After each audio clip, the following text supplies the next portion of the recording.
D12. D12 de Pierrot Attiobé sur 105.5.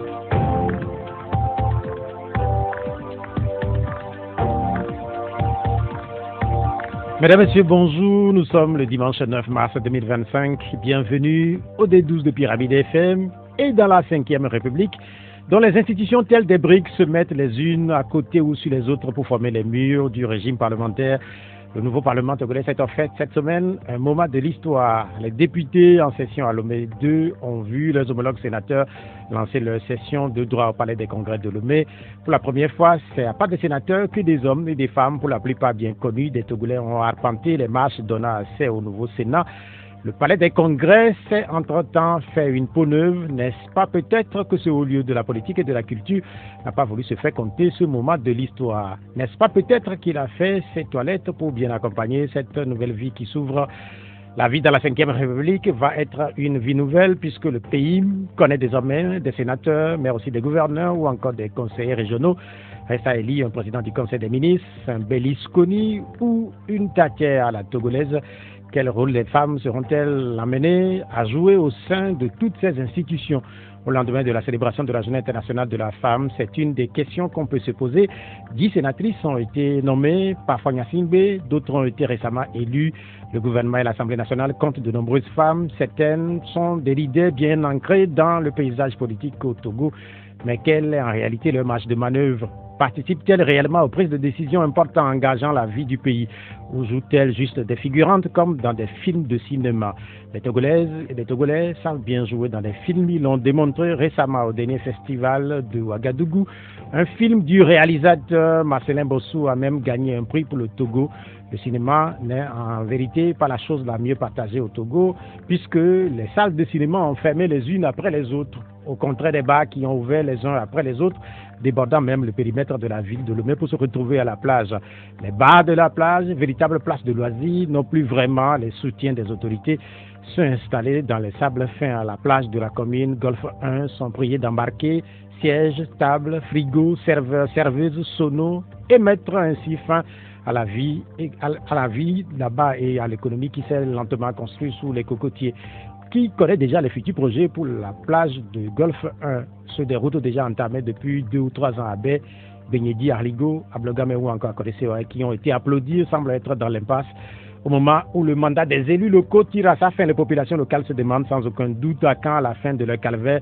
Bientôt de nouvelles élections locales. La question de qui et qui prendront part au scrutin sera remise sur le tapis. La DMP et l'ANC y seront. Par ailleurs, le parti de Jean-Pierre Fabre et celui de Maître Dodi Apevon se sont joints à des associations pour lancer cette semaine une nouvelle plateforme contre la nouvelle constitution. Maître Dodi Apevon est justement notre invité du jour. Maître Dodi Apevon est le président de FDR. Le D12 c'est aussi dans 45 minutes avec vous au téléphone au 96 50 34 37 et puis 70 43 09 70. L'émission est mise en onde par Bogakou Doyo. Maître Paul Dodi Apevon, bonjour. Oui, bonjour Pierrot. Comment vous allez? Je vais bien. Et votre dimanche? Mais ça va. C'est par la grâce de Dieu. Je suis allé prier. Et voilà. Pour le Togo? Oui, pour moi et pour le Togo, pour tout le monde. Ok. Quand on prie pour le Togo, qu'est-ce qu'on demande particulièrement?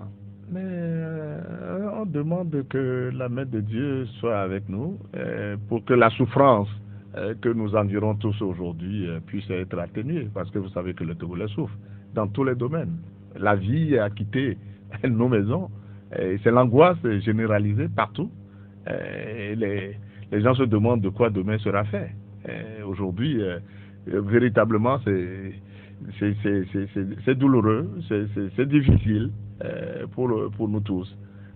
Donc, quand on prie pour que la ménagère qui réfléchit chaque jour comment je vais faire pour remettre un peu de couscous, de pâte dans le plat pour mes enfants, l'homme qui est parti chercher la pitance au quotidien, comment rentrera-t-il? Est-ce qu'il rapportera quelque chose à la maison pour les enfants? Ça, c'est l'angoisse au quotidien au Togo. Donc, ça veut dire que nous traînons le diable par la queue. Et quand ça vient des leaders politiques comme vous, on sait très bien aussi que vous êtes avocat et ça fait froid dans le dos parce qu'on se dit quand même que Vous n'êtes pas le monsieur tout le monde quand même. Est-ce que vous vivez la même situation? Non, mais c'est-à-dire que si tu as une conscience, si tu as doté de quelque chose qu'on peut appeler conscience dans ce monde, tu dois être préoccupé par ce que vivent les Togolais. C'est vrai que certains ont de l'emploi. Je suis avocat, c'est vrai. Je peux aller farfouiller dans mes papiers. Peut-être quelqu'un viendra me payer des honoraires de peut-être 200 000 francs dans la semaine. Eh ben, je peux manger avec ça.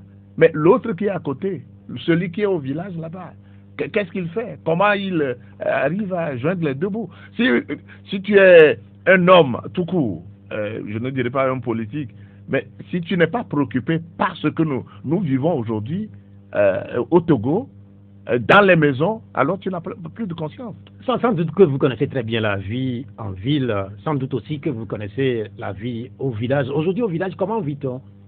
Mais au village, c'est plus difficile que la ville. La ville, les gens se débrouillent. Bon, c'est vraiment la débrouillardise en ville, mais au village, vous savez, nous vivons au rythme des saisons. C'est-à-dire que essentiellement c'est l'agriculture. Les gens n'ont pas autre chose. Il n'y a pas d'industrie chez nous, on n'a rien développé. Donc ça veut dire que le quotidien dans le village, c'est qu'on prie Dieu.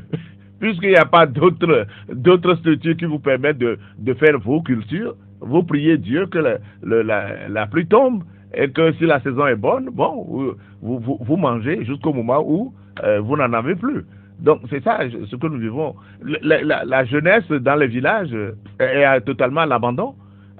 Ceux qui ont été à l'école, ceux qui ont appris un métier, n'ayant rien dans la ville, tous convergent vers Lomé.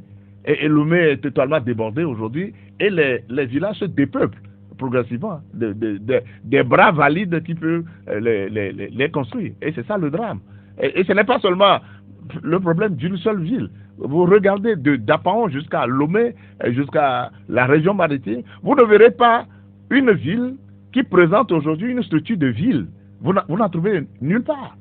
Comparé à d'autres villes qu'on peut appeler de la sous-région, Ghana ou Bénin et tout ça, vous voyez qu'en dehors de la capitale, il y a au moins la vie dans certains milieux, dans ces villages. Mais aujourd'hui, tout est pratiquement mort dans nos milieux. Et c'est ça qui devient quelque chose d'angoissant pour nous tous.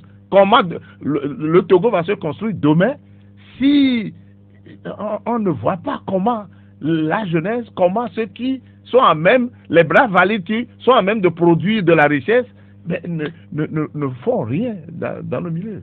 C'est ça la grande préoccupation pour nous tous. Le mur est débordé, c'est ce que vous êtes en train de dire, oui. Et que les villes de l'intérieur se dépeuplent. Oui. Il va falloir sans doute construire de nouvelles infrastructures à l'intérieur du pays pour retenir notamment les jeunes, n'est-ce pas? Eh bien, c'est ça, justement, le plan. Dans tous les pays du monde, c'est-à-dire que pour éviter que l'exode rural, comme on l'appelle, puisse n'atteigne pas un seuil totalement inacceptable, mais on retient justement les jeunes dans leur milieu, en créant justement des structures économiques, en créant de l'emploi dans leur milieu pour qu'ils puissent y vivre, et bien vivre. Mais nous, on ne voit pas. Je prends l'exemple de la préfecture de Vaud que je connais mieux. Et on a aujourd'hui quelque chose qu'on appelle la SNPT, CTMB à l'époque, SNPT aujourd'hui.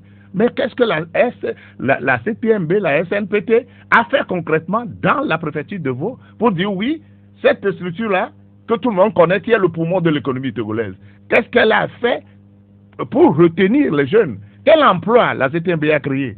Qu'est-ce qu'en dehors de ce qui est produit pour ceux qui sont à la tête du pays au pouvoir, qu'est-ce que la CTMB ou la SNPT a fait concrètement?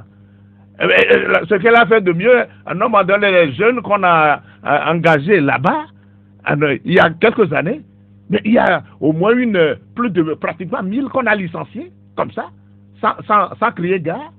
Et le dossier là, on le traîne jusqu'à aujourd'hui, mais ils n'ont même pas été indemnisés. Vous pouvez comprendre ça? Que les jeunes qu'on peut prendre C'est vrai que ceux qui sont à la tête de la SNPT aujourd'hui, aucun cadre véritable ne vient de la préfecture de Vaud. On prend peut-être la petite main d'œuvre ici et là, mais ceux-là également, à un moment donné, ils ont mis un frein. Alors, aujourd'hui, si on n'a rien dans ce milieu-là comme ce qui peut être la base pour retenir les jeunes et les aider à avancer, alors on a quoi alors? C'est plus, si ça ne va pas chez nous, c'est encore plus grave ailleurs. Donc vous avez prié pour que tout cela puisse avoir une solution. Espérons que le Seigneur vous entende. Mais il nous entendra parce que nous sommes des hommes de foi. Voilà. Nous sommes au lendemain de la célébration de la Journée internationale de la femme. Je ne sais pas si vous l'avez observé d'une manière particulière ou non au sein de votre famille d'abord, famille biologique, et puis au sein de votre famille politique. Eh bien, la Journée de la femme, en fait, cette journée-là, en réalité, ce n'est pas une journée où ce n'est pas une journée de fête. Généralement, quand les choses là sont instituées ailleurs, bon, les gens ont la compréhension, ont le vrai sens des choses et agissent en conséquence. Parce que la journée de la femme, c'est une journée de revendication. Ailleurs, dans les grands pays, il y a des femmes qui, à un moment donné, ont lutté pour qu'on leur donne la possibilité de faire comme les hommes, d'avoir le droit de vote, d'avoir la possibilité de travailler, etc., etc. Et certaines même se sont mis en grève en Russie et ailleurs pour réclamer justement. L'histoire nous apprend que en Russie, des femmes se sont mis en grève et ont provoqué même la chute du Shah. Donc, c'était une journée où les femmes se mettent au devant d'une bataille pour dire non, si ça ne va pas chez nous, nous devons changer les choses. Parce que c'est les femmes qui souffrent le plus. Dans nos foyers aujourd'hui, la plupart, quand vous prenez, vous avez parlé du village aujourd'hui, mais lorsque les hommes n'ont pas de travail, c'est les femmes qui se battent le mieux pour aller trouver ce que la famille doit manger le soir. Nos mamans se sont débrouillées. Moi qui parle là, à un moment donné, si ma maman ne s'est pas sacrifiée pour moi, je ne suis pas sûr que je serai ici en train de vous parler dans ce studio. Parce que c'est elle qui a tout fait pour moi. Alors, donc, ces femmes-là, aujourd'hui, dans nos milieux, dans nos maisons, oui, elles font ce qu'elles peuvent. Mais ceux qui peuvent en réalité comprendre le sens de la journée de la femme, la journée internationale de la femme, on l'appelle même la journée internationale des droits de la femme. Alors, est-ce que les droits de la femme aujourd'hui, ou les droits de l'homme tels que nous le concevons dans notre pays sont respectés? Les droits aujourd'hui dans notre pays sont bafoués, sont totalement bafoués. Et ce n'est pas seulement le problème des hommes pour rétablir ce qu'on peut rétablir. Les femmes, si réellement il y a une journée internationale de la femme qui est une journée de revendication, elles doivent se mettre en avant, être aux côtés des hommes pour que les choses se rétablissent dans notre pays. Sur le respect ou non des droits des femmes, par exemple, de votre goût, quand même, globalement, les droits, par exemple, à être électrice ou éligible, ces droits sont globalement respectés dans notre pays. Je laisse mon sourire. Tout ça là, c'est ce qu'on est en train de vivre dans notre pays. Le Togo n'est pas le bon exemple pour tout ça.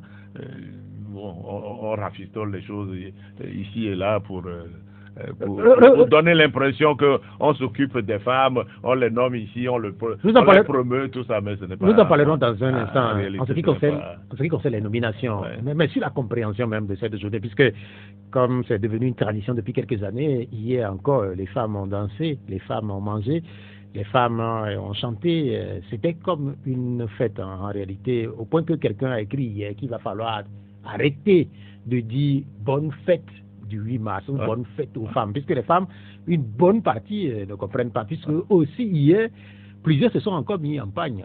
C'est justement ça. C'est ça ce que j'appelle la comédie au Togo. C'est une vraie comédie. On joue la comédie tous les jours, avec n'importe quoi, n'importe qui. Les gens qui peuvent comprendre le sens de cette lutte, outiller les gens à réellement réfléchir sur cette journée pour savoir ce qu'elles doivent faire pour leur mieux-être, on les utilise, on les agglutine quelque part, on leur donne à manger, ils crient, ils boivent, et puis on dit c'est la fête. La journée du 8 mars n'est pas une journée de joie, de fête, où on doit aller faire bombance. Tout ça, là, c'est un traversissement, en réalité, de ce qui se passe dans le monde et ailleurs. La prise de conscience des femmes pour se mettre au devant de ce qu'elles doivent faire pour réclamer un mieux-être pour la nation. On croit que en les rassemblant quelque part, en leur donnant à manger, en leur demandant de danser, c'est ça la journée de la femme. C'est totalement du n'importe quoi. Ça veut dire que quelque part aussi, elles sont complices, là. C'est parce que la plupart ne comprennent pas. Et c'est ce qui se passe d'ailleurs au Togo. Dans tout ce que nous faisons comme vie politique, sociale et tout ça, la plupart ne comprennent pas. Et c'est l'ignorance. Lorsque vous êtes ignorant, il y a des choses qui vous passent sous le nez, on vous fait faire des choses. Et c'est là où réside le problème du Togo. Comment faire pour que les Togolais, dans leur ensemble, sortent de l'obscurantisme, de l'orientation, du dirigisme qu'on leur impose aujourd'hui, et pour les utiliser? Alors, si on les met quelque part pour les utiliser de cette manière, ben ça profite à qui? Ça profite à ceux qui veulent qu'ils soient dans cet état d'ignorance ou dans cet état de pauvreté pour qu'elles soient quémandeuses. Mais la plupart des Togolais sont aujourd'hui des quémandeurs parce que la vie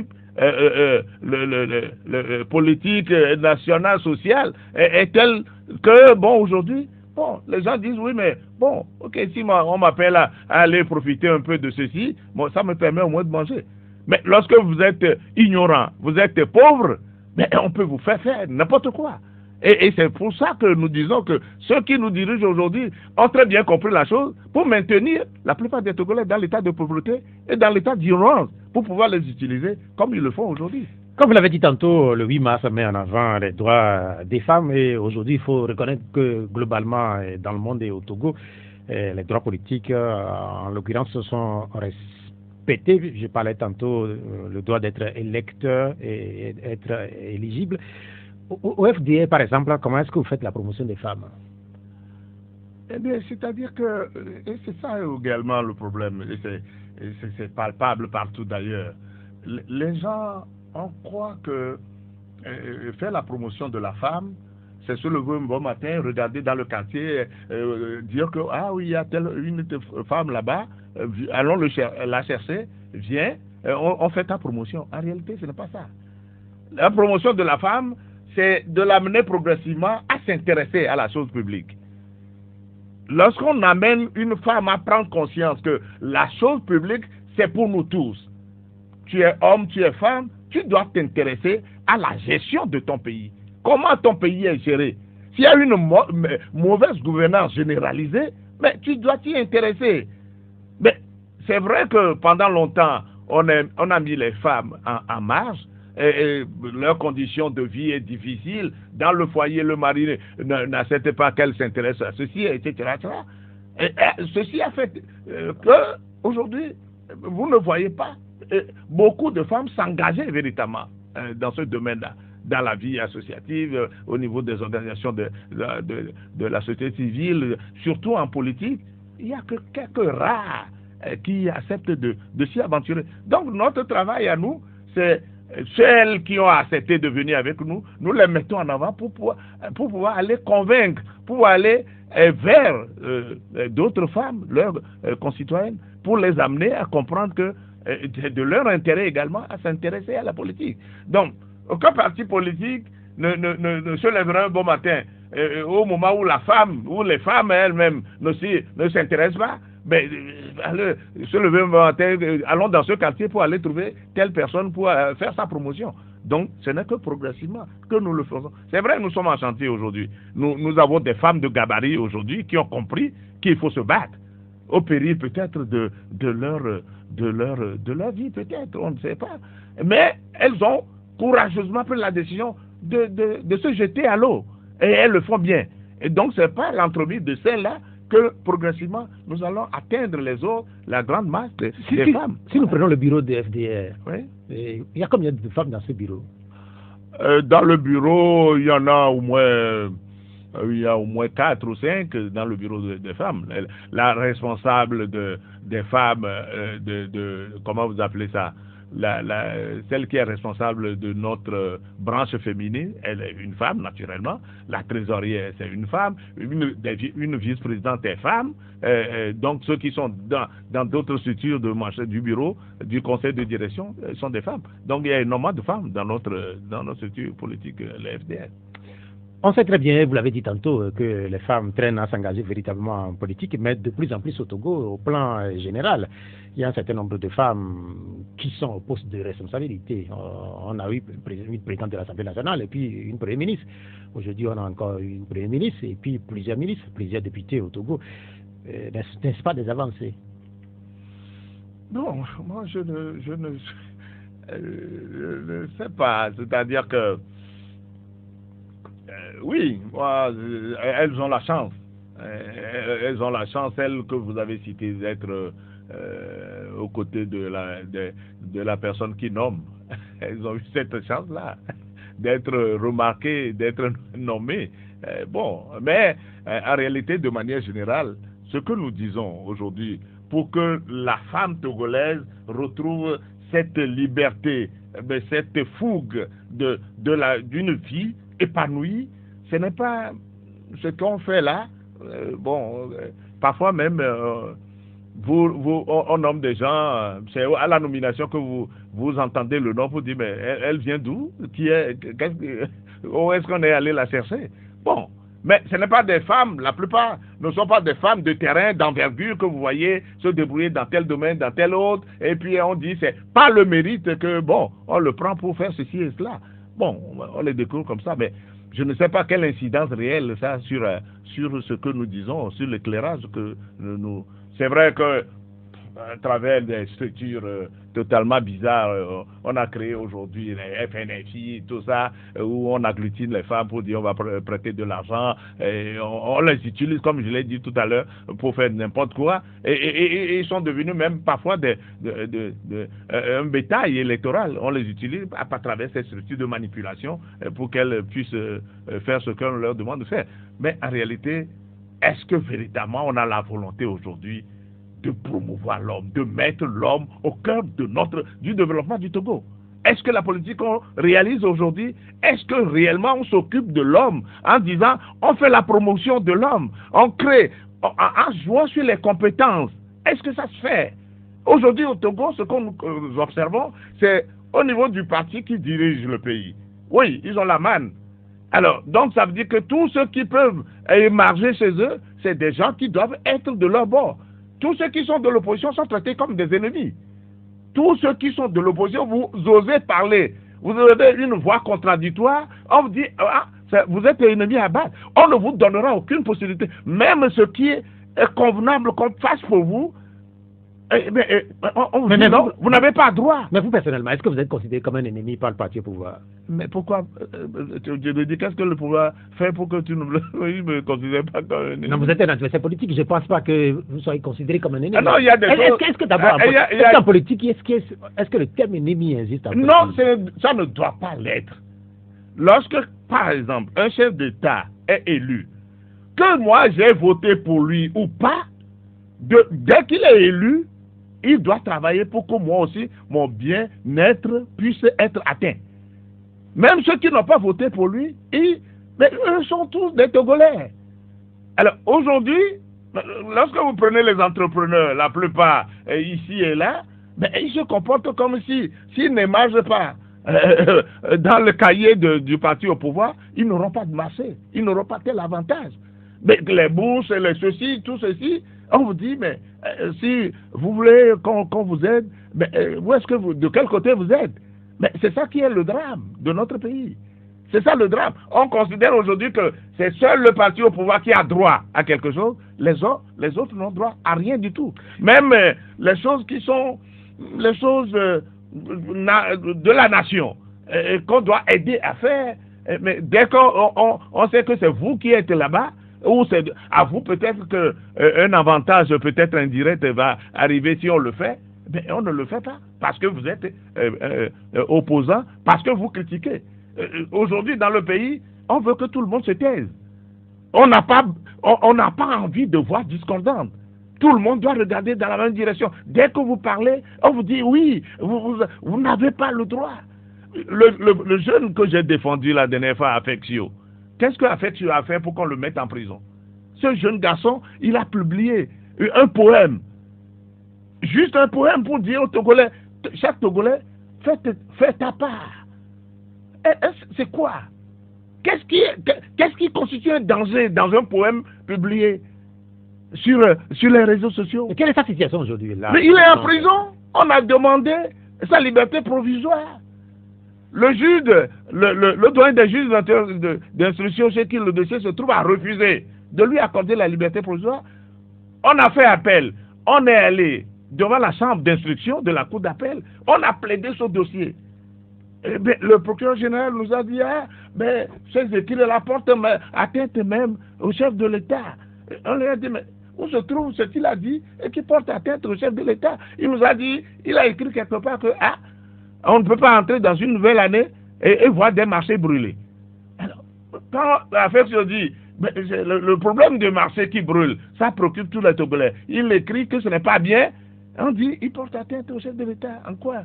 En quoi il a fait? Donc ça veut dire que tout ce que quelqu'un fait aujourd'hui dans ce pays et que les gens croient que, bon, peut-être c'est quelque chose qui va éveiller des consciences, qui va réveiller quelqu'un quelque part, mais on te dit tu n'as pas le droit de le faire parce que on a le moyen de te mettre en prison, on a le moyen de te faire taire.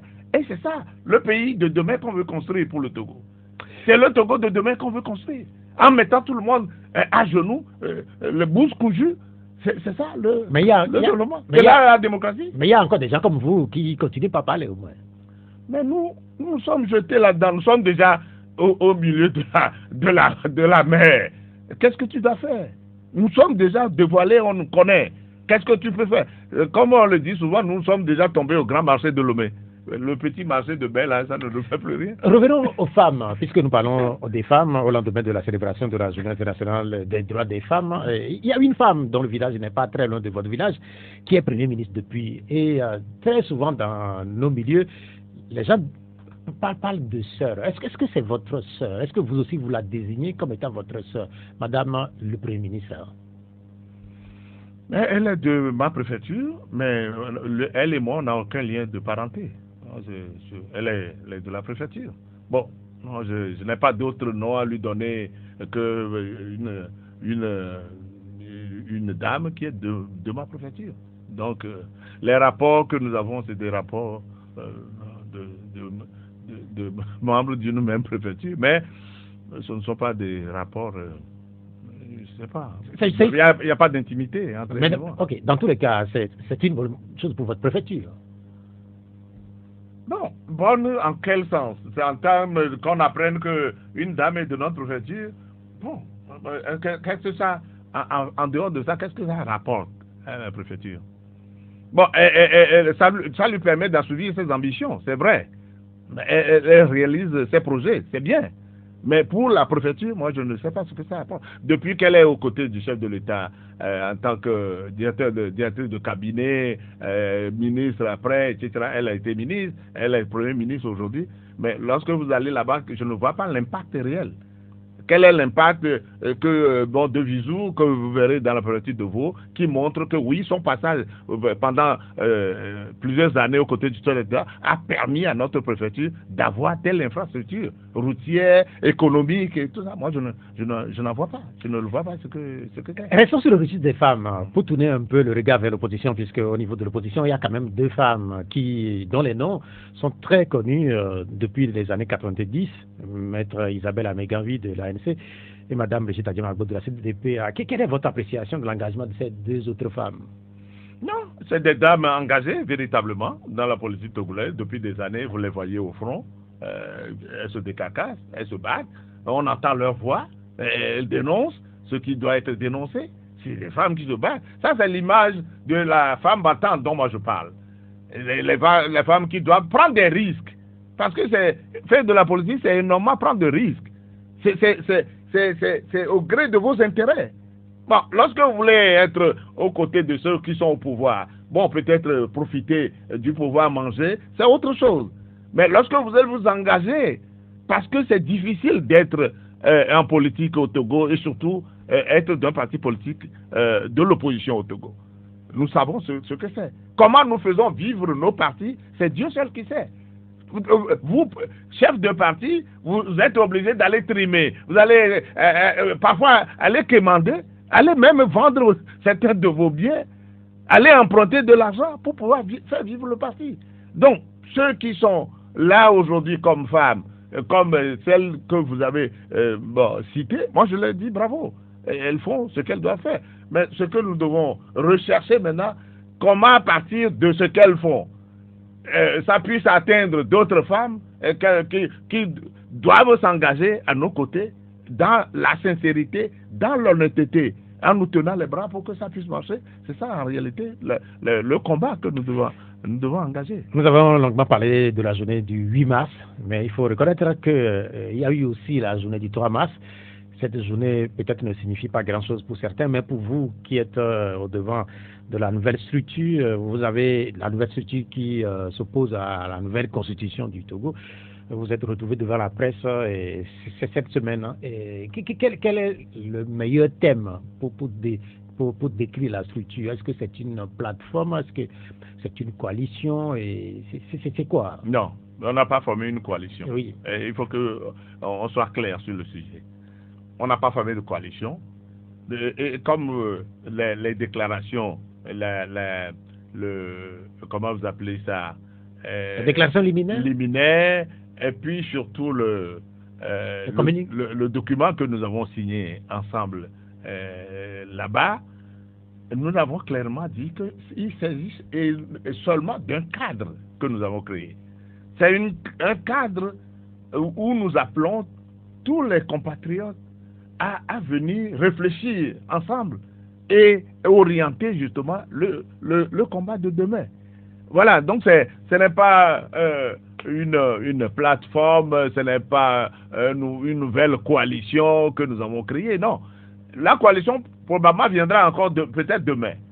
Mais aujourd'hui, nous appelons seulement des Togolais, que vous soyez personnalité à la tête d'une structure politique ou pas, personnalité, vous avez réellement envie de voir les choses changer chez nous, mais vous êtes le bienvenu dans ce cadre-là de réflexion et que nous avons créé. Donc ce cadre-là n'est pas un cadre figé où on a dit oui, ils ont créé telle coalition, ils vont faire ceci ensemble. C'est pas ça qu'on a fait. Et d'ailleurs, dans notre déclaration liminaire, nous avons fait appel à beaucoup de Togolais. Venez pour que nous puissions mettre un terme à notre errance politique. Parce que nous sommes en train d'errer aujourd'hui. On ne sait même pas où on va. Où est-ce qu'on va aujourd'hui au Togo, sincèrement? Tous les Togolais s'interrogent. Tous les Togolais aujourd'hui, vous les prenez, ils s'interrogent. Où est-ce que notre pays va? La barque là, où est-ce qu'on nous conduit? Et tout le monde sait que nous sommes en train d'aller à la dérive. On est irrémédiablement en train d'aller à la dérive. Mais comment arrêter cette pirogue folle, ce bateau fou là, pour que nous puissions réfléchir demain? En fait, c'est à ce thème-là que se pose le problème. Nous avons été, et puis c'est une histoire, le cadre que nous avons créé, on a vu seulement quelques-uns, deux partis politiques et des organisations de la société civile. Mais en réalité, au moment où nous avons commencé à réfléchir pour la création de ce cadre, on a fait appel, beaucoup étaient déjà venus à nos rencontres, on a fait appel à d'autres qui ont préféré conserver une autre structure qu'ils ont. Mais nous avons dit non, c'est pas grave. Est-ce que vous faites allusion à Tous par ma Constitution? Oui, Tous par ma Constitution, ils sont venus à notre réunion.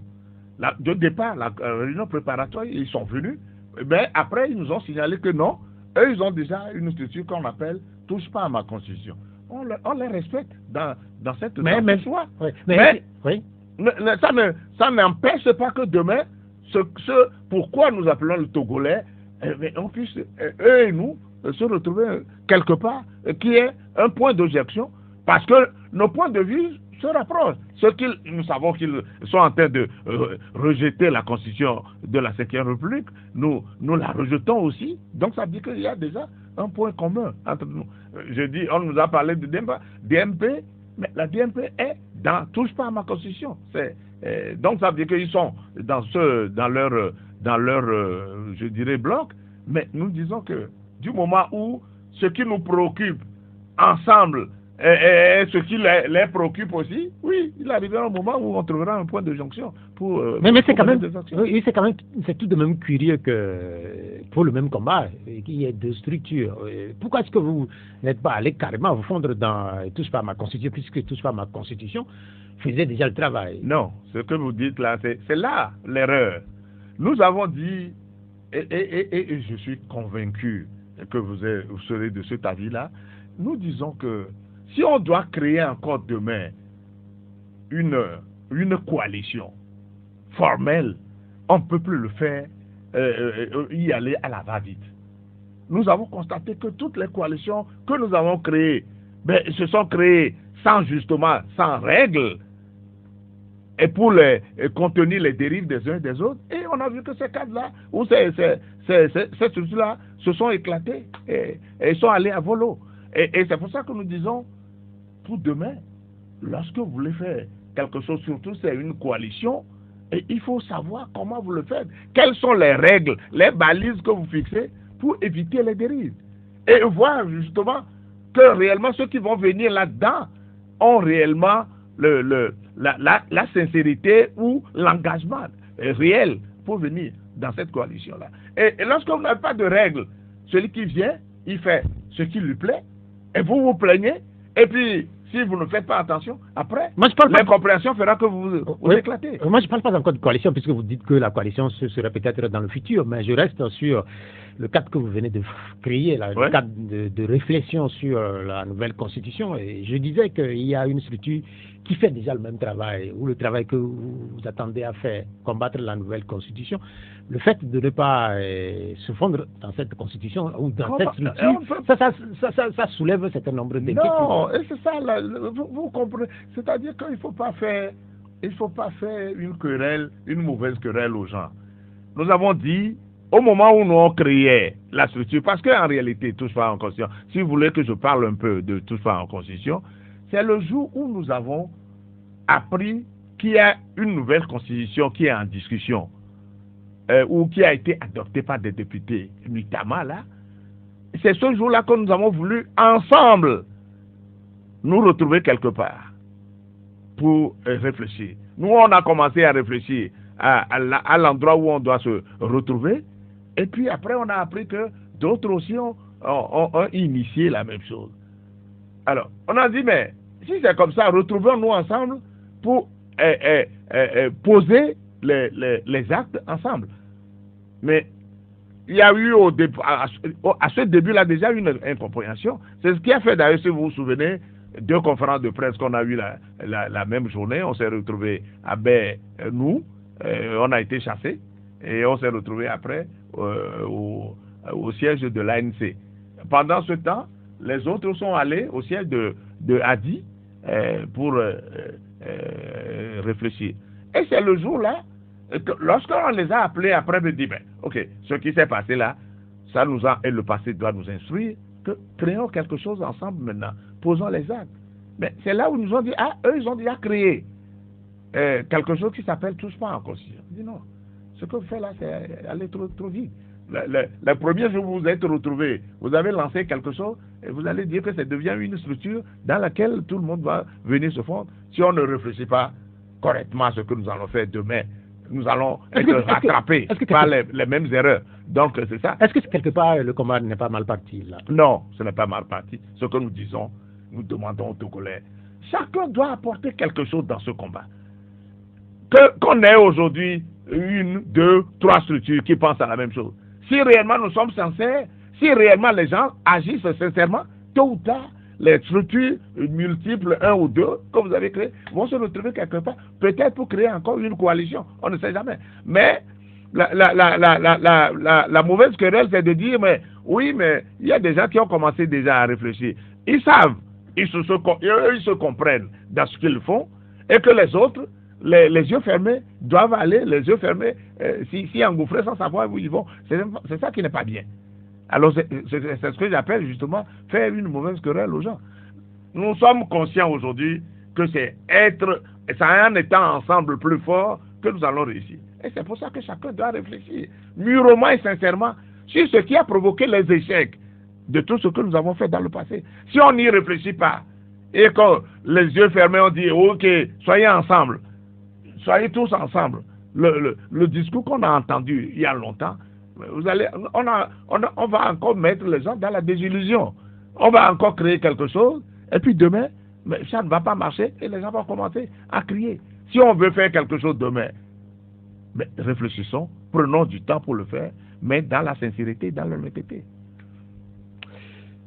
Certains pensent que, puisque la Constitution, elle a été votée, promulguée, que les jeux sont faits. Que répondez-vous à cela? Ben ça, c'est leur manière de voir le Togo. Les gens sont libres de penser ce qu'ils veulent. Parce que si vous êtes réellement togolais et vous avez une conscience républicaine pour le Togo, vous êtes préoccupé par l'avenir de notre pays. Ce qui se passe là aujourd'hui, si ça ne vous interpelle pas et que vous dites, ah oui, c'est fait, et la plupart de ceux qui ont dit c'est fait, il n'y a plus rien à faire, on sait comment ils ont été récompensés.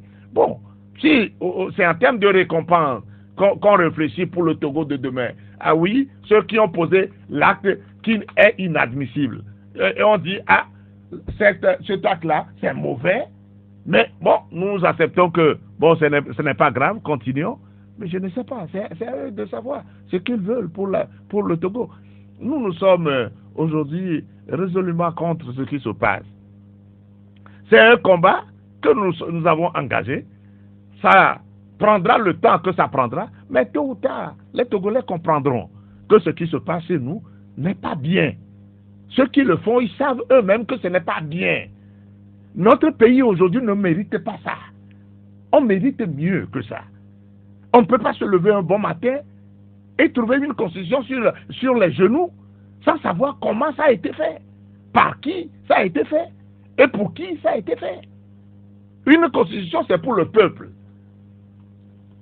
Alors, dire au peuple un bon matin, à son réveil, que tu as une nouvelle constitution, mais sans lui dire au préalable, mais ce que nous mettons de mieux dans la constitution, et pourquoi nous avons changé l'ancienne et nous voulons une nouvelle, surtout qu'on te bascule d'une république à une autre, pour que les gens n'aient pas la possibilité de comprendre, de mesurer justement la gravité et de l'acte qui est en train d'être posé en leur nom, et que réellement, après une réflexion s'y engage, et qu'on retrouve la chose comme ça, que des Togolais viennent défendre ça, que c'est bien pour nous, mais c'est à eux de savoir comment, quel est l'engagement qu'ils ont par rapport à notre République. Bien, merci. Nous reviendrons sans doute sur la question de la Constitution, puisque le Togo a vraiment évolué ces derniers temps en termes d'institutions. Et la dernière institution à être mise en place, c'est le Sénat.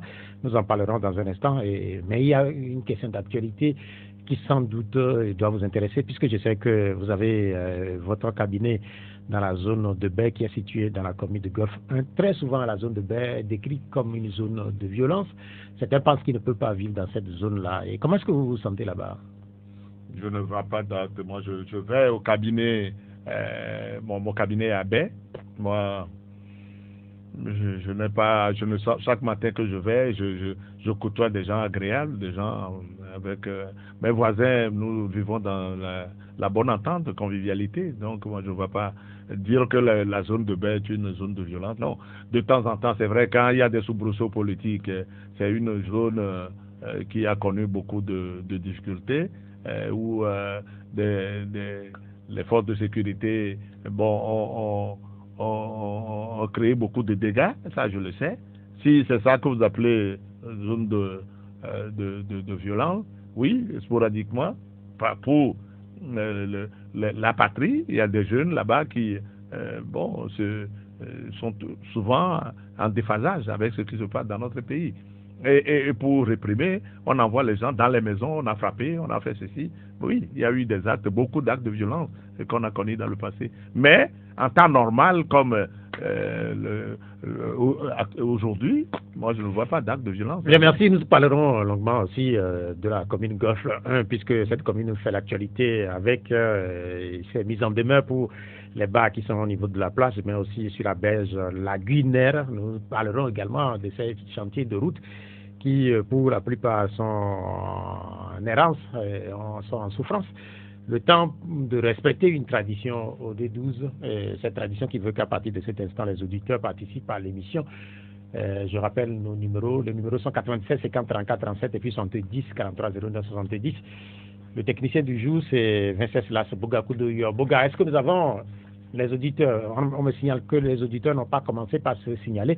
Le temps d'ouvrir cette parenthèse sur cette commune Goff 1 et d'abord sur les routes. Je sais que plusieurs routes sont en chantier dans cette zone et que même devant votre cabinet, vous avez une route qui passe devant ce cabinet-là. Comment est-ce que vous vous débrouillez pour vous accommoder de cette situation qui, pour certains, est gênante?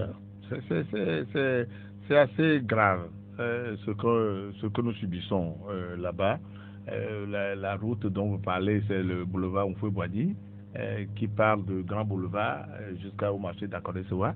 Un bon matin, nous avons appris que ils veulent refaire la route. Bravo.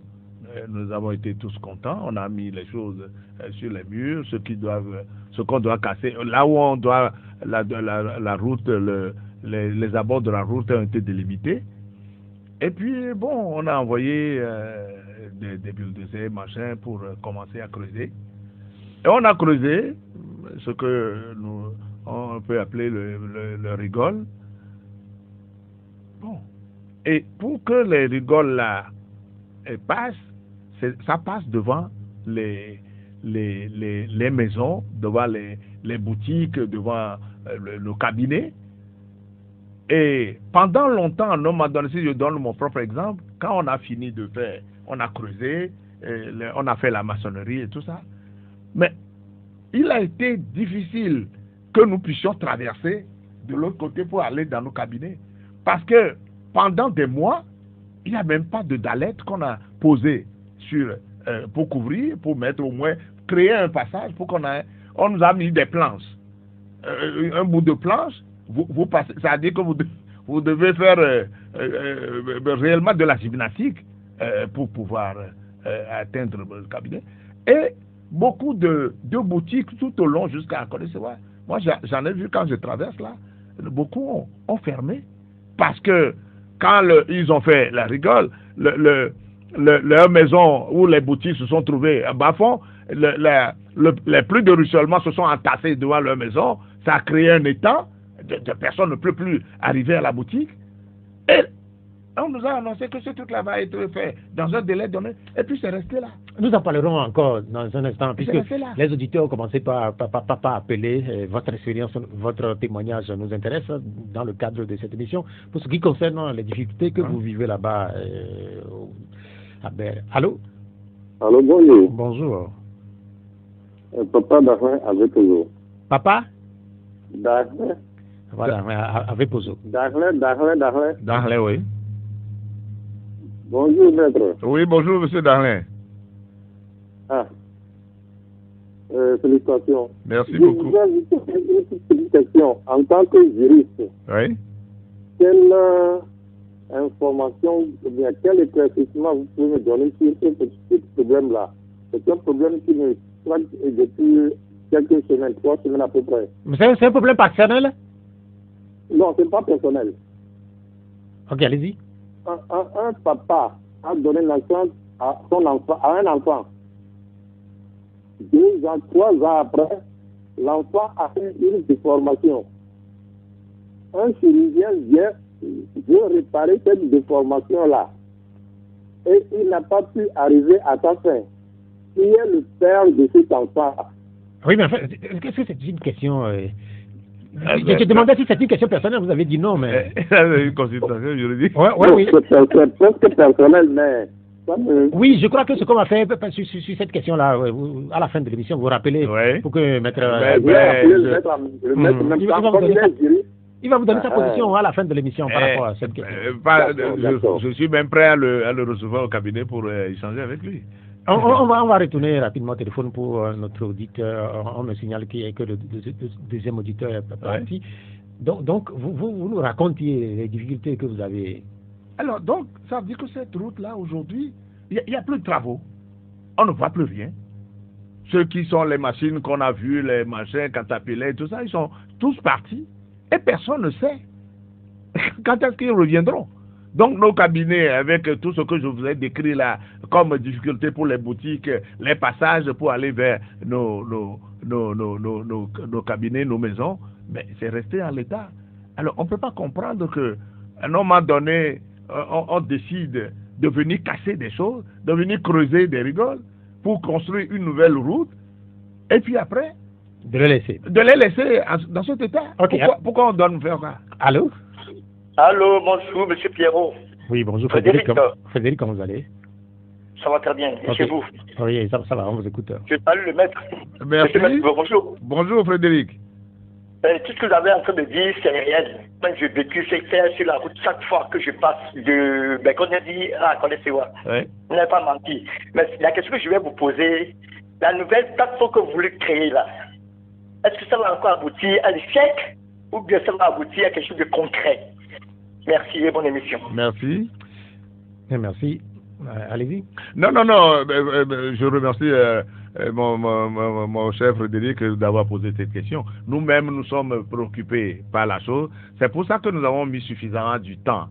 Et c'est pour ça d'ailleurs que nous avons voulu commencer petitement avec ceux qui sont là aujourd'hui et voir comment d'autres vont nous rejoindre pour réfléchir.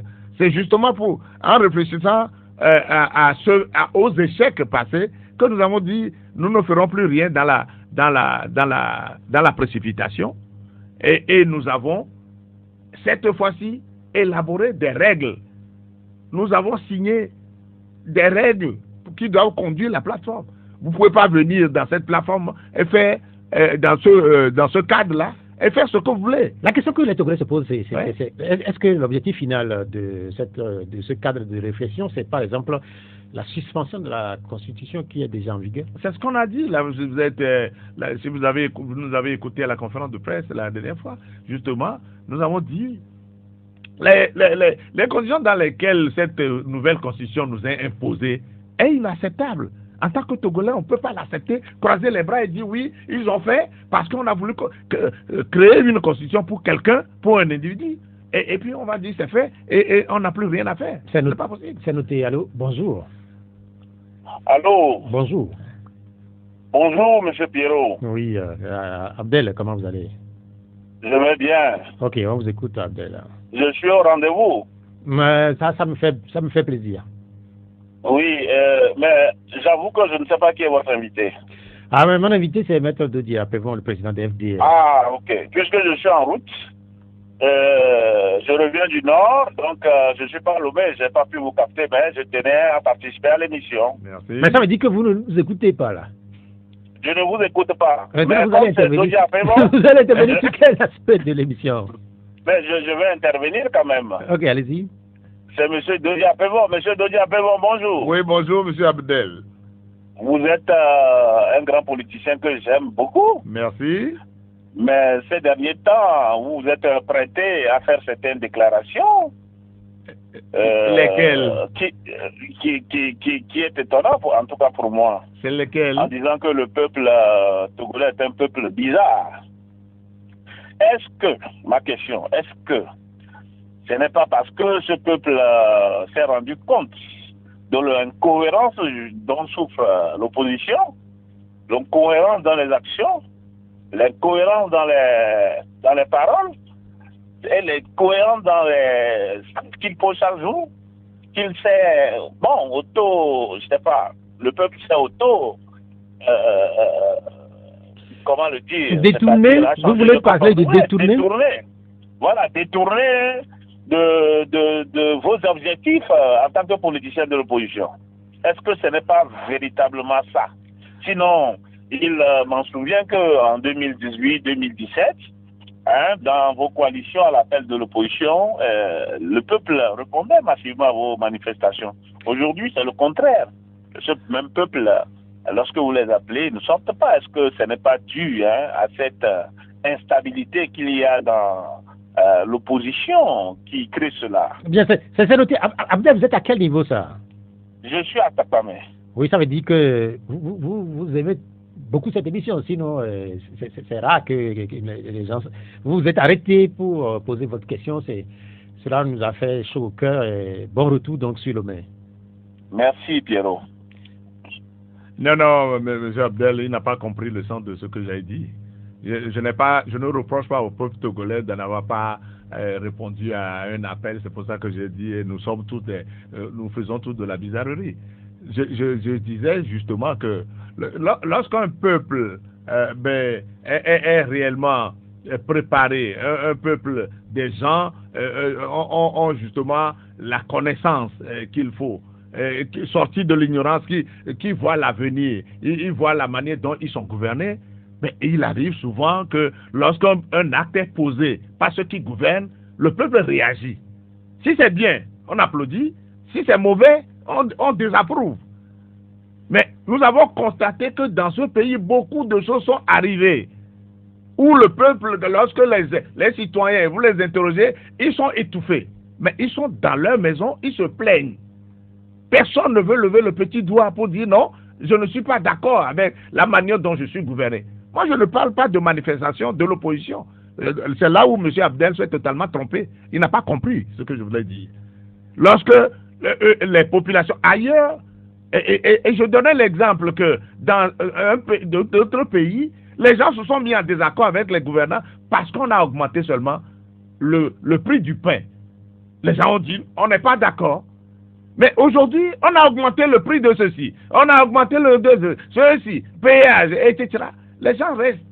Ils savent que ce qui leur arrive, mais leur pose des difficultés supplémentaires. Mais personne ne veut réagir. Mais c'est pour ça que je dis, cette réaction de choses-là, c'est bizarre. Ce qu'il dit là, parce que le peuple est content, ils croient que c'est parce que le peuple est content qu'ils ne font pas, ils ne posent pas d'actes, parce qu'ils sont étouffés justement.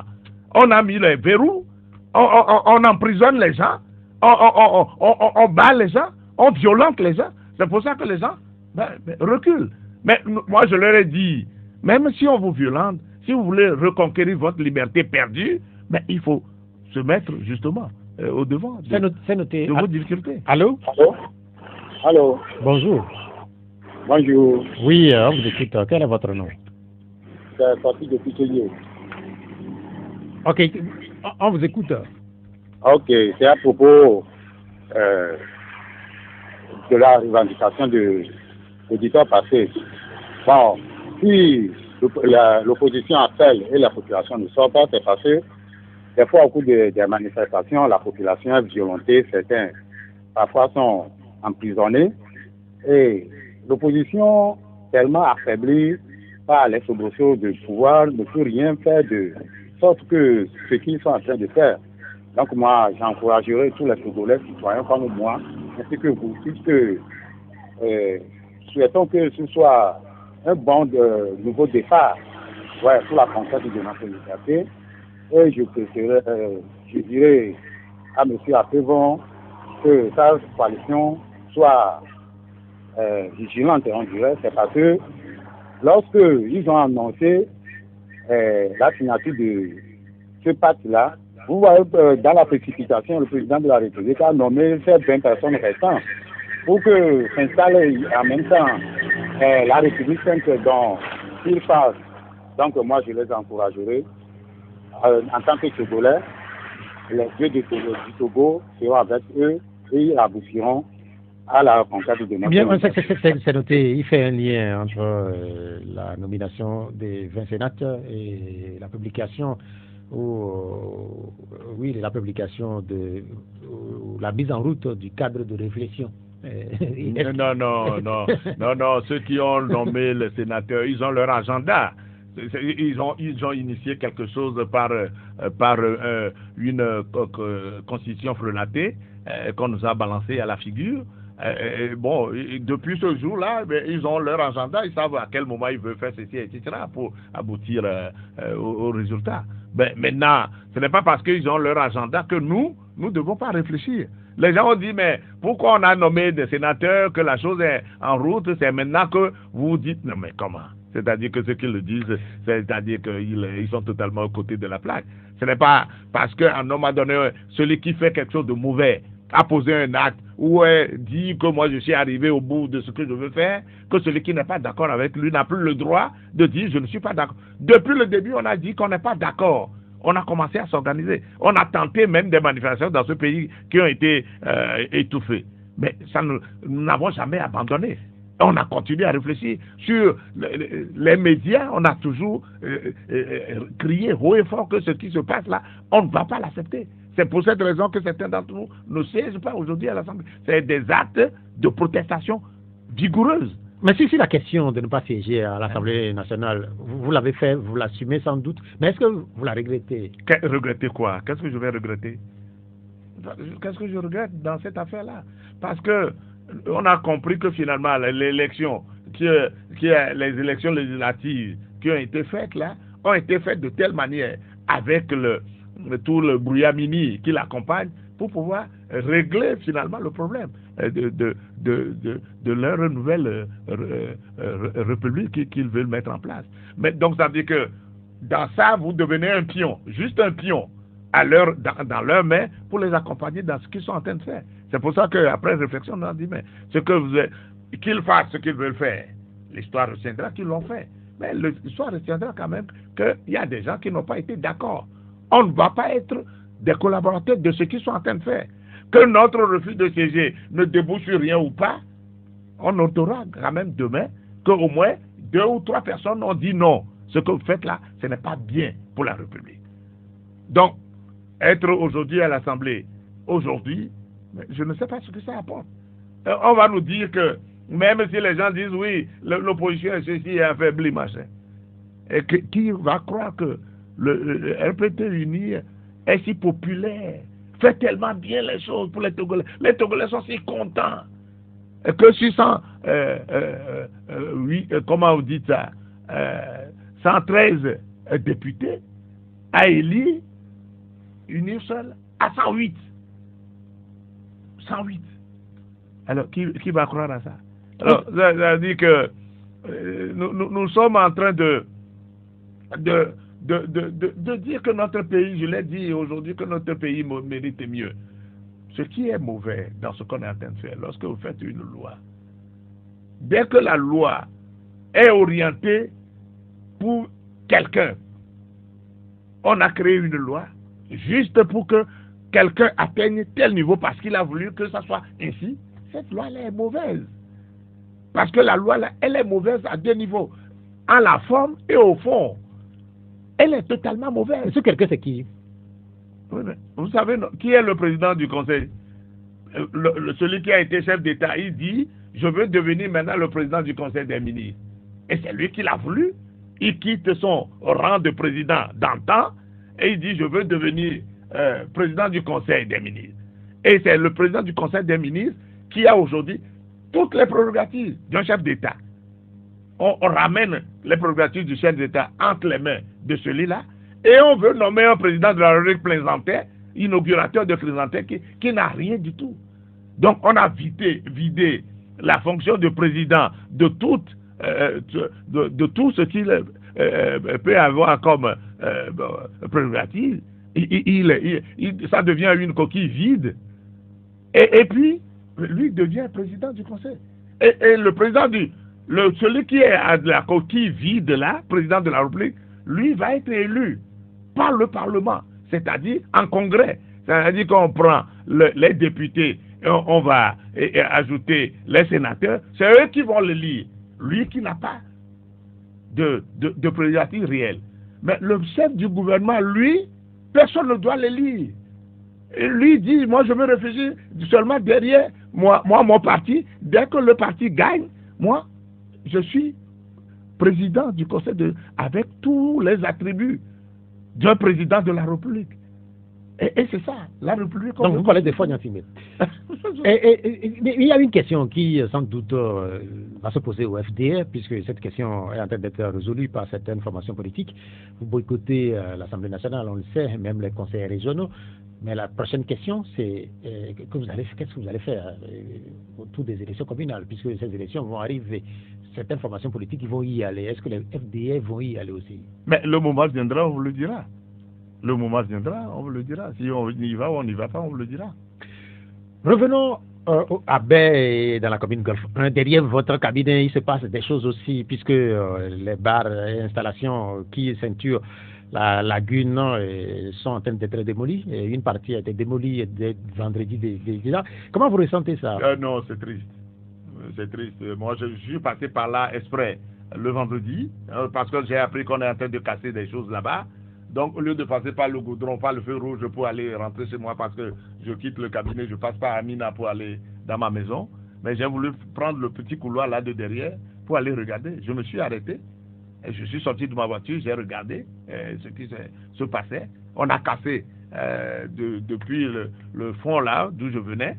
Et puis, je suis arrivé à un endroit où on a, comme il était nuit, on n'a pas cassé, mais on a dit que tout ça là, c'est le bloc à Dagban, puisque c'est lui qui a construit tout ça. Je dis, dans un pays, pour que le pays avance, il y a des plans, des plans quinquennaux, décennaux, on sait qu'on a programmé de faire ceci. Mais compte tenu de la pauvreté dans laquelle nous sommes aujourd'hui, laisser des citoyens investir de l'argent dans quelque chose, alors qu'on sait que probablement là-bas, il va y avoir telle structure, on ne peut pas permettre de faire ça. On laisse les gens le faire. Les gens vont aller emprunter de l'argent quelque part, ils vont l'investir. Et les gens vont recruter la main-d'œuvre. Parce que la plage apprend aussi qu'on va dégager tous ceux qui sont installés tout au long de la plage depuis, je ne sais pas, Sarakawa jusqu'à l'ancienne présidence. Mais ces gens-là, si vous voyez le nombre d'employés, les petites filles, les jeunes filles, ceux qui commettaient même des petits larcins là-bas, on les a recrutés aujourd'hui pour devenir des gardiens. Donc ça dit que c'est des structures qui créent de l'emploi, qui ont créé de l'emploi. Mais ils l'ont fait en allant chercher de l'argent quelque part. Au moment où ils s'installaient, je ne sais pas quelle convention existait entre eux et les mairies qui ont donné les autorisations. On les a laissés s'installer, recruter, faire des dépenses énormes. Et puis, au bon matin, on leur dit, hein, vous ne pouvez plus rester là.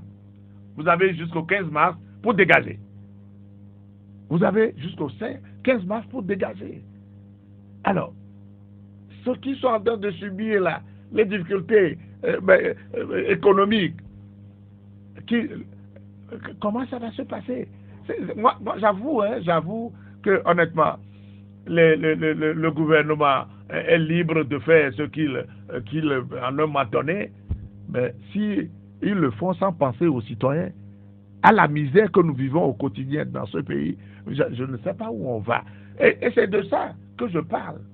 Là, tout à l'heure, quand Abdel parlait, il y a des gens qui... C'est toutes des familles entières qui vont subir les conséquences de ce qu'ils sont en train de faire. Parce que ceux qui ont installé cette structure-là nourrissent des milliers de gens. Alors, comment ça va se passer comme ça? Téléphone, allô? Oui, bonjour. Bonjour. Salut l'invité. Oui, quel est votre nom? Je suis Prosper de Chablé. Pardon? Prosper de Prosper, oui. Oui, Prosper, on vous écoute. Bonjour, monsieur le maître. Oui, bonjour. Je salue votre initiative. Mais ce qui me reçoit cette licence, c'est parce que beaucoup sont éloignés de la politique. C'est-à-dire beaucoup n'ont plus l'ambition de diriger. Si du moins les Togolais ne sont pas satisfaits, l'opposition doit s'y mettre et faire une diligence comme ça. À mon avis, ça a commencé depuis le climat. Je ne sais pas si c'est la qualité. Je n'entends pas. Oui.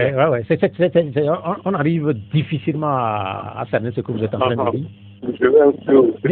Déplacez-vous un peu, peut-être. Depuis le climat de voie publique, on a renvoyé les gens et dégagé leurs conteneurs. Et ça a appauvri la population. D'autres sont revenus, d'autres sont restés à la maison. Toute la population n'a pas pu gagner ce qu'ils ont investi. Aujourd'hui encore, la grande surprise, c'est qu'on veut renvoyer les gens de la lagune, ceux qui ont occupé cette partie de la lagune et de la plage du Koukou. Alors que des gens ont investi là-bas. Est-ce que l'opposition ou bien les autorités, les grandes personnalités ne peuvent pas faire une délégation pour voir l'État qui se dit de renvoyer les gens par la mairie, alors que c'est les maires qui ont donné l'autorisation aux gens de s'implanter là-bas. Et ces gens ont contracté des frais pour développer ces choses. On ne peut pas leur donner jusqu'à la fin d'année du moins, au moins pour qu'ils puissent entrer en possession de certains transports pour pouvoir payer leurs dettes. Bien, merci. Préfet, vous avez compris globalement, il intervient sur cette question liée au déguerpissement ou au moratoire adressé à ceux qui occupent la plage et aussi la berge de la lagune. Il parle de moratoire à revoir pour peut-être aller jusqu'à la fin de l'année. Je ne sais pas quelle est votre position sur ce plaidoyer. Oui, il a totalement raison. Moi, je plaide pour que le gouvernement, le ministre de l'administration territoriale qui est le ministère de tutelle, le ministère de tutelle des maires puisse étudier la situation avec les maires. Parce que nous plaidons pour nos concitoyens. La vie est aujourd'hui très difficile, c'est compliqué. Lorsqu'une structure arrive à apporter un peu de soulagement à des familles, et surtout que les gens qui se sont investis dans cette affaire, ils l'ont fait en allant chercher les ressources financières quelque part. Bon, c'est vrai que ils ont c'est eux qui gouvernent, ils savent ce qu'ils veulent faire, quels sont les projets, mais jusque-là, personne ne va parler de projet, la plage. Alors, lorsqu'on a installé les gens, et ils ont fait tout ce qu'ils ont fait là, et en apportant également quelque chose à l'économie togolaise, parce que c'est des gens qui paient des impôts, c'est des gens qui ont recruté des enfants, et qui nourrissent des familles. Mais se lever comme ça pour dire non, partez déguerpisser, j'avoue le problème que ça pose, c'est quand même un problème assez sérieux.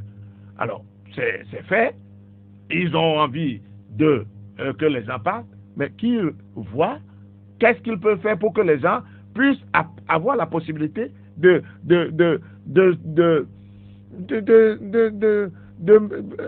savoir comment, dans l'intervalle, se comporter pour amortir le choc. Et je me demande, comme je parlais tantôt des routes, qu'on a commencé à Baie là-bas, qu'on a laissé, je me demande si demain on ne va pas renvoyer ces gens-là, et puis après, on constatera que rien n'est fait à la plage. Mais il y a une question que les auditeurs qui nous écoutent en ce moment doivent se poser aussi en tant qu'acteur politique. Quelle est votre marge de manœuvre face à des situations de ce genre? Quelle initiative, vous, par exemple, vous pouvez prendre dans une situation comme celle que certains Togolais vivent?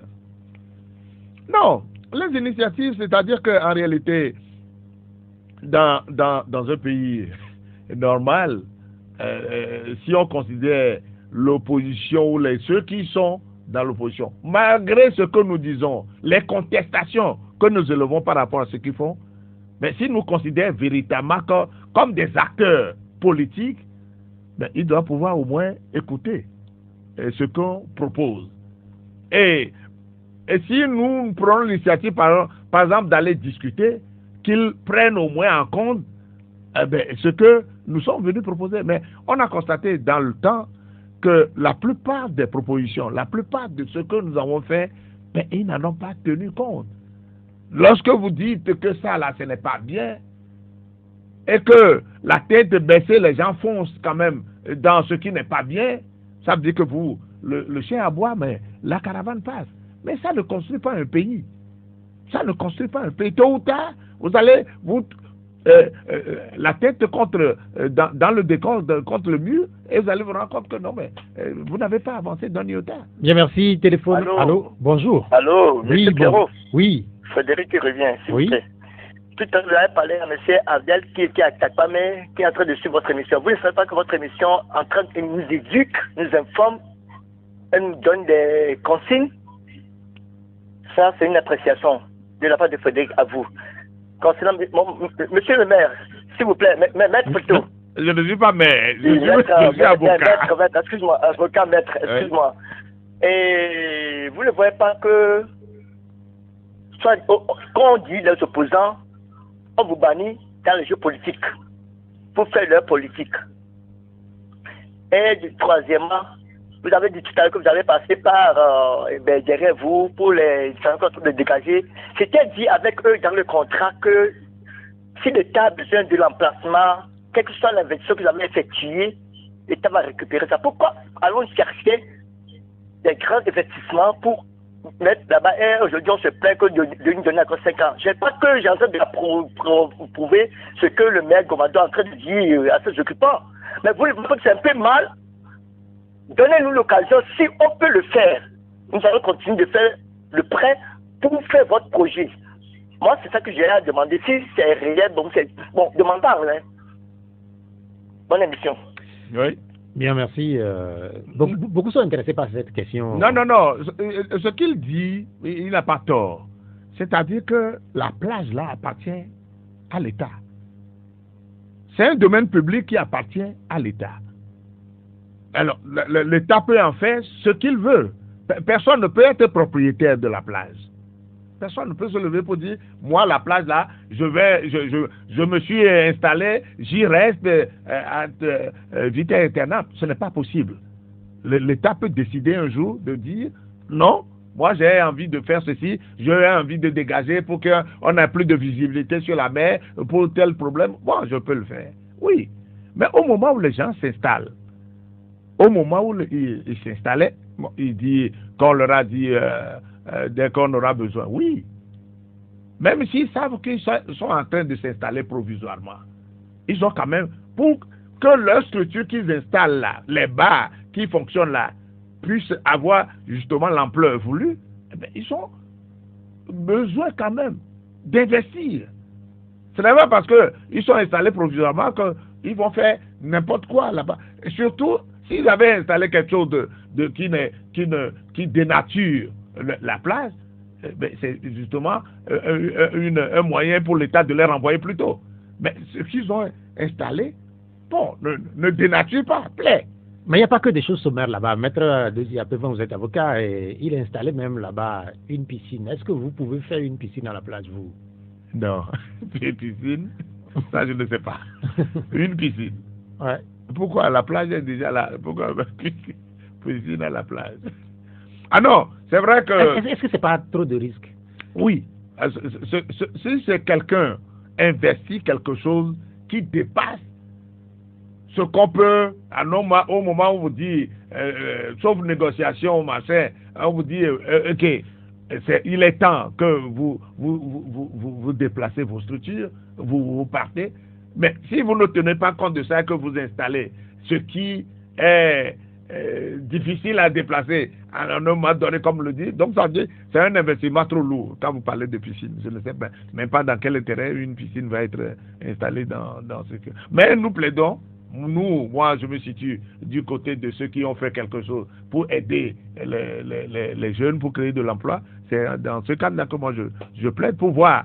Je ne dis pas à l'État qui n'a pas le droit de faire ce qu'ils sont en train de faire, mais il faut qu'ils le fassent en tenant compte de l'environnement économique dans lequel nous sommes aujourd'hui, pour que finalement les gens, c'est-à-dire même s'ils sont obligés de partir demain, qu'on leur donne le temps utile et nécessaire pour que ça puisse se faire, non pas dans le déchirement comme ça allait de se passer. Ce qu'on est en train de voir à Belle, à la plage, autour de la lagune, moi j'ai vu des trucs tomber là, vendredi quand je suis passé par là, ça m'a fait très très mal au cœur. Vous avez dit quelque chose aussi, je ne sais pas si c'est de la divination ou c'est du flair, vous avez dit que vous avez le sentiment, comme si quoi, et demain peut-être la plage sera dégagée, mais laissée en l'état, un peu comme un certain nombre de chantiers qui ont été ouverts dans le pays et qui ont eu du mal à être terminés. Si cela arrive, très, très difficile que cette structure soit déplacée et que finalement, ce que vous dites là se réalise. Oui, c'est-à-dire que moi je ne fais pas de la divination. Moi, je parle du réel. ce que nous constatons généralement chez nous. On vous lance, on dit ceci doit être fait, c'est à cause de ça qu'on fait ceci, mais ce pourquoi on a fait, on ne le fait jamais. Et c'est ce que je déplore.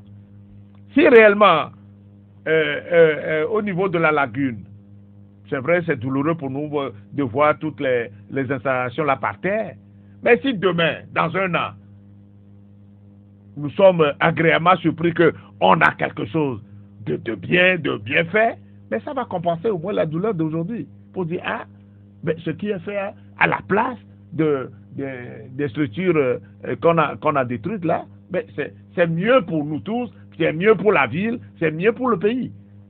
C'est ce que je dis. Alors, on est en train de dégager les gens à la plage. Mais si demain, en passant par là, on voit que oui, la plage, c'est peut-être, est-ce que c'est mieux entretenu, ou c'est ceci, etc. Et c'est à cause de ça que ça a été fait. Oui, nous souffrons aujourd'hui, mais nous dirons que oui, ce qu'on est en train de faire à la plage est mieux. Mais si on le fait quand rien n'apparaît, et comme on le constate souvent dans ces genres de situations, mais ça va être encore un désastre de plus. Ça va être un gâchis. Retournons à la 5e République et au Sénat qui a été mise en place cette semaine. La première session des sénateurs a eu lieu. Comment vous avez vécu ce moment-là? Un moment historique? Non, de toute la manière qu'elle est historique. Moi, ça ne m'a fait ni froid ni chaud.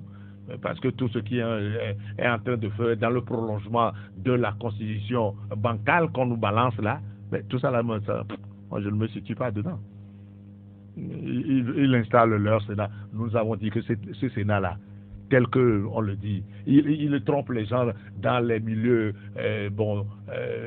défavorisés partout pour dire que oui, la nouvelle, la 5e République va leur apporter sécurité, va leur apporter ceci, va leur apporter, etc. Ça va être le développement. Quel développement est de tout ça? Et on nous dit qu'un Sénat va apporter quelque chose de mieux pour le Sénat. Et on a mis les gens comme nous avons vu là-dedans. Et c'est ça. Et qu'on appelle un Sénat qui va apporter quelque chose de mieux. Moi, je ne vais pas critiquer, je ne vais pas appeler des gens, je ne vais pas identifier des gens, des noms. Mais quand moi je vis même la composition de ce Sénat, mais on a raison de dire, c'est-à-dire qu'on a créé ce Sénat juste pour caser des gens. On a créé ce Sénat juste pour caser des gens qui ont peut-être qui leur ont rendu service, et pour que vous aussi restez là-bas pour continuer à manger. Or, des gens qui ont participé à la gestion de ce pays pendant des années, ils ont fait leur temps, ils ont pris ce ils pouvaient prendre. Si on crée, nous on a dit que ce Sénat est budgétivore, mais si on envoie dans ce Sénat-là seulement des jeunes, des gens qui ont encore de la capacité d'apporter quelque chose, oui, on peut peut-être encore comprendre. Mais la plupart de ceux qu'on a envoyés là, qui ont déjà fait leur temps, qui sont fatigués, qui sont amortis, totalement amortis, et on dit que c'est eux qui vont... Moi, ça me fait pitié. Ça me fait vraiment pitié de voir ça. Mais Maître de Diapévon, il y a une réalité autour des Sénats de par le monde aussi, que c'est des expérimentés qui se trouvent là-bas. Moi, là, il y en a que moi je vois là. Je ne sais pas quelle expérience ils ont mieux que des jeunes que moi je connais. Même dans le rang de UNI aujourd'hui, moi je connais des jeunes qui ont réellement du bagou, qui ont la capacité de réfléchir, d'apporter quelque chose de mieux que tout ce qu'on a mis pour aller engouffrer dans cette affaire-là. Ça dit que quelque part, malgré les différences entre vous et le pouvoir, vous admirez certains jeunes au niveau du pouvoir. Mais pourquoi pas? Les jeunes qui réfléchissent bien, qui apporte des solutions, ou lorsque vous êtes en discussion, qui vous dit ça, on peut le faire comme ça, pourquoi ne pas l'admirer? Ce n'est pas une question d'homme. Ce qu'on est en train de faire, on parle de système. Ce n'est pas une question d'homme. Nous sommes tous des Togolais. Nous avons l'obligation de vivre sur ce territoire. C'est le seul territoire que Dieu nous a donné. Alors, on ne va pas prendre un Togolais parce qu'il est dans une île, il faut aller le jeter dans la mer. Non. Ce n'est pas sa qualité d'appartenir à une île, ne fait pas de lui un paria. Mais c'est les idées que les gens apportent les uns les autres. Si une île, le parti, le système, ce que le système fait est mauvais, mais nous avons le droit de dire que c'est mauvais. Eux qui sont dedans, il faut qu'ils aujourd'hui aussi réfléchissent pour faire en sorte que une île change de peau. Il faut que une île fasse sa mue. Ne pas rester enlisé dans un système sclérosé, totalement sclérosé, parce qu'on veut faire le bonheur d'un individu. Ce n'est pas comme ça qu'on va construire le Togo de demain. Il y a tellement de valeurs que je connais au sein de l'UNI. Si on parle d'alternance demain, même si l'alternance ne vient pas avec l'opposition, que j'apprenne demain au moins qu'au sein de l'UNI, il y a une alternance, quelque chose qui a changé dans l'UNI, dans le sens du bien, je vais applaudir. Certains pensent que la même question est posée au niveau de l'opposition aussi, où c'est les mêmes qui sont au niveau des partis politiques, du moins au niveau des directions depuis des années. Comme ce que vous dites là, je trouve ça scandaleux. Je trouve totalement scandaleux quand les gens disent que oui. Mais je me souviens, Babylas m'avait posé la même question pour dire, mais il y a des jeunes de l'autre côté avec qui, parce qu'eux, ils ont fait. J'ai oublié de lui demander si si Yanema n'était pas mort, est-ce que Faure serait aujourd'hui président? C'est parce qu'il n'est pas plus là. Ce n'est pas si Natchaba paie à son âme, et s'il n'était pas mort, son enfant qui fait les choses à sa place aujourd'hui, et il serait. Ce n'est pas une question de volonté pour eux de dire on veut changer, on veut promouvoir. Non. Et ils ont les moyens, ceux qui ne sont plus là, mais ils ont les moyens de faire venir. Mais nous, au niveau de l'opposition, on dit c'est les mêmes personnes qui sont là pendant des années. Alors, qu'est-ce que la gestion de nos partis politiques et la manière dont on les gère, avec les difficultés qu'on... Et je pose souvent la question aux gens, ceux qui ne savent pas. Ce n'est pas seulement la volonté de dire, il faut changer, il faut faire la promotion des jeunes. Nous, au FDR, on fait essentiellement la promotion des jeunes. Les dernières élections locales, où on a vu la promotion de plusieurs jeunes au sein du parti dans les mairies, c'est parce que nous avons dit, nous, certains d'entre nous, moi particulièrement, je dis, moi je ne vais pas aller à ces élections-là parce qu'il faut libérer la place pour d'autres. Si un jeune aujourd'hui dans mon parti, je sens qu'il a les moyens pour tenir un parti et faire le sacrifice que je fais aujourd'hui, parce que je vais aller gratter mes papiers, aller défendre des clients, prendre quelque chose, c'est ça que je vais investir dans le parti, pour que le parti puisse suivre. Si je trouve aujourd'hui quelqu'un qui peut le faire, bravo, je vais aller me reposer. Je ne suis pas venu en politique pour faire une... Je le dis, les gens ne me croient pas. Je ne me suis pas... Ce n'est pas une autopromotion que je suis venu faire en politique. J'ai voulu juste tracer la voie. C'est un sillon que j'ai créé. Des gens s'engouffrent là-dedans. Peu importe ce que j'obtiens dedans ou pas. Si demain quelqu'un, je le sens, et le parti sent que celui-là peut prendre le parti et le gérer avec tout ce que ça comporte comme sacrifice, mais pourquoi ne pas aller se reposer? Donc les gens croient que bon, c'est une volonté pour nous de ne pas faire ceci. Oui, même si ça s'est passé dans le passé, aujourd'hui la volonté de voir d'autres venir prendre nos places, cette volonté existe réellement. Et moi, je peux le dire. Peut-être que à la fin du mandat, peut-être que demain, quelqu'un viendra. Il nous reste quelques secondes pour finir cette émission. Maître, je vous redonne la parole pour la conclusion. Non, ce que je voudrais dire, ça, je ne vais pas l'oublier, c'est que la structure, le cadre que nous avons lancé, il y a des organisations de la société civile dedans et des partis politiques qui vont probablement lancer une manifestation pour le 23. Nous voulons faire un meeting. Pour le moment, nous sommes en train de parler d'Akassime. Nous demandons aux Togolais de se déplacer nombreux pour venir le 23 à ce meeting pour que nous puissions échanger ensemble, pour que nous puissions discuter. Parce que ce qui nous arrive là aujourd'hui, au Togo, nous le disons, nous ne cesserons jamais de le dire, chaque Togolais a une responsabilité. Chaque Togolais doit faire sa part.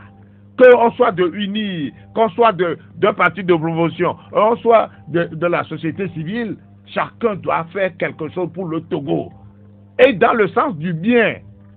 Nous ne venons pas seulement pour profiter du Togo, et mettre un peu d'argent dans nos poches, et dire c'est fait. Mais ça, on fait, ce n'est pas la solution. Et quel est le Togo de demain que nous voulons construire? Quel est le Togo que nous voulons laisser à nos enfants chacun doit faire sa part. Faisons notre part pour que le Togo soit meilleur demain. Merci, Maître Dodi Apevon. Je rappelle que vous êtes le président de FDR.